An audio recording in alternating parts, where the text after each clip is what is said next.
De volta ao segundo bloco do Fale Mais Sobre Isso dessa semana, discutindo a questão da psiquiatria, a relação da psiquiatria com a espiritualidade. Junto com quem? Com o professor da UFO, da Universidade Federal de Uberlândia, professor de psiquiatria no curso de medicina, que tem se dedicado também a esse estudo, a relação entre psiquiatria e espiritualidade. Por favor, Luiz, continue falando aquilo que eu tive que te interromper no final do primeiro bloco, a metodologia de estudo. Sim.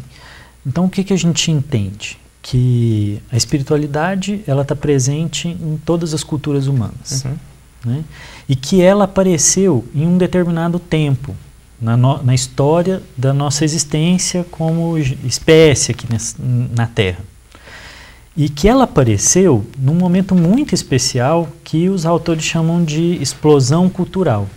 No momento em que o homem conseguiu produzir arte, ele também conseguiu produzir indícios de que ele acreditava em alguma coisa, alguma coisa transcendental, que esse mundo ele não poderia não ter tudo só o que existe. Pode haver uma coisa além, que foi o momento em que a gente começou a buscar sentido para a vida, que o homem conseguiu buscar essa coisa de para onde nós estamos indo, de onde nós viemos, por que viemos, que sentido tem estar aqui, a vida tem um tempo, será que esse tempo é para quê?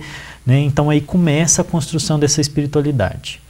E isso parece estar muito ligado ao que nós somos mesmo. A nossa mente parece, e o cérebro parece estar desenhado para isso. Então como que se estuda isso? Considerando que a espiritualidade é uma dimensão importante da personalidade.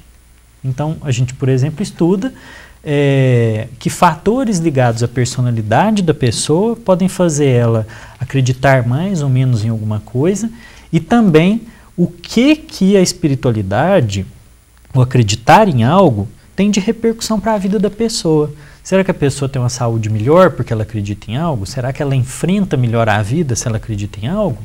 Então são essas perguntas, é por esse caminho que a gente vai. Ou se ela confere sentido à existência, Isso. À vida dela. E aí, Luiz, eu gostaria de lembrar ao telespectador de que, apesar de a psiquiatria atualmente, ou parte da psiquiatria, ou parte dos psiquiatras estarem se dedicando ao estudo dessa dimensão e dessa relação entre espiritualidade e a humanidade, a questão não é tão original. Em que sentido? Porque já nos anos 40... O psiquiatra alemão Viktor Frankl já buscava estudar essa relação entre o ser humano e o sentido que ele confere à sua vida. Sim. Essa questão da espiritualidade ela é muito antiga dentro desse mundo da psicologia e da psiquiatria, da psicanálise. A gente vê o Jung, por exemplo, Sim. que imaginava que existia um inconsciente que unia toda a humanidade, que se expressava nesses símbolos religiosos. Agora, a importância do sentido, Viktor Frankl tem mesmo um papel grande, porque ele fala que o que sustenta o homem é o sentido. Que é nesse sentido que a gente encontra força para poder dar conta de enfrentar a dificuldade da vida, do dia a dia. Isso. Inclusive, foi a experiência pela qual ele passou no campo de concentração. Isso.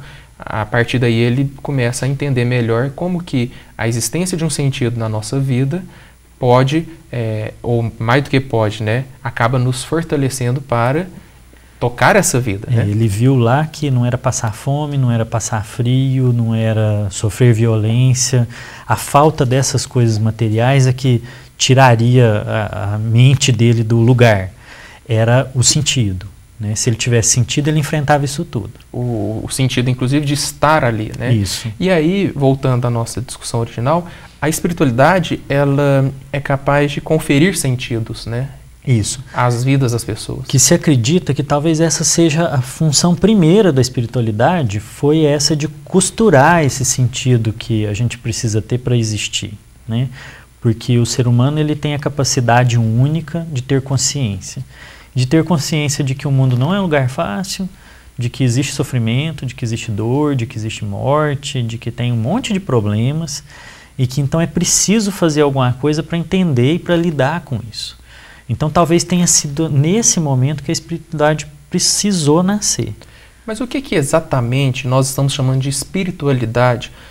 para quem está nos assistindo, entender ainda melhor a nossa discussão. É porque esse é um termo muito confuso, né? Porque as pessoas podem confundir espiritualidade com religiosidade, que são duas coisas diferentes. Religiosidade é você aderir a uma igreja, a uma religião, seguir um conjunto de normas, de rituais. A espiritualidade, ela pode transcender isso. Ela pode ir só para essa busca de sentido mesmo.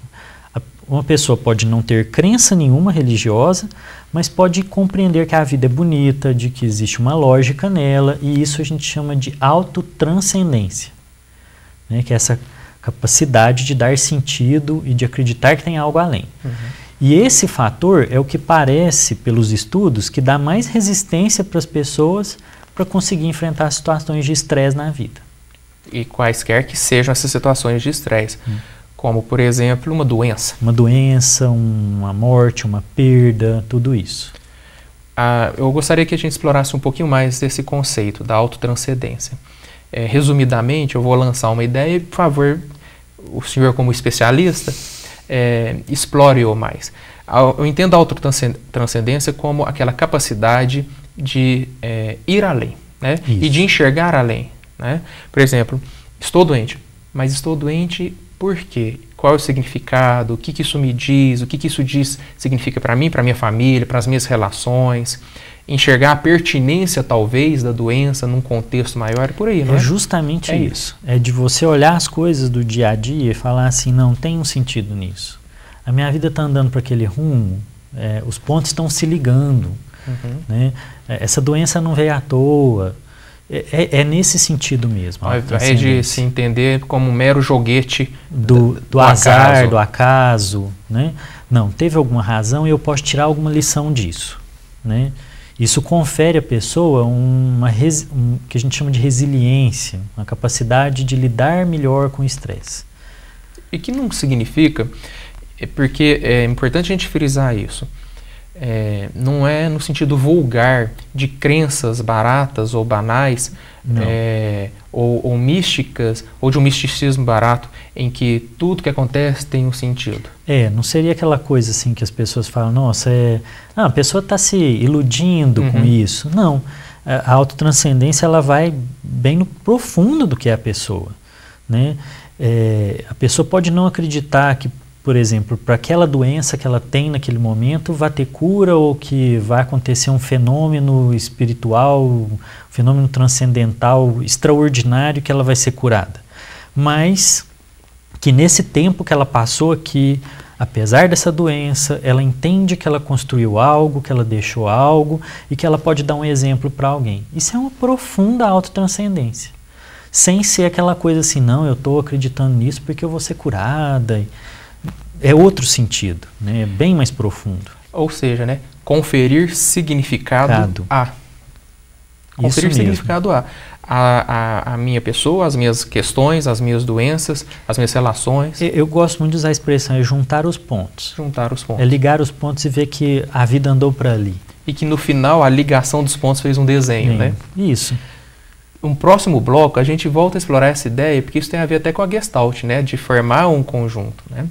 Voltamos no próximo bloco falando mais sobre como conferir sentido e significado a tudo que nos rodeia ou até mesmo o que acontece conosco pode fazer com que a vida seja muito mais fácil. Voltamos já.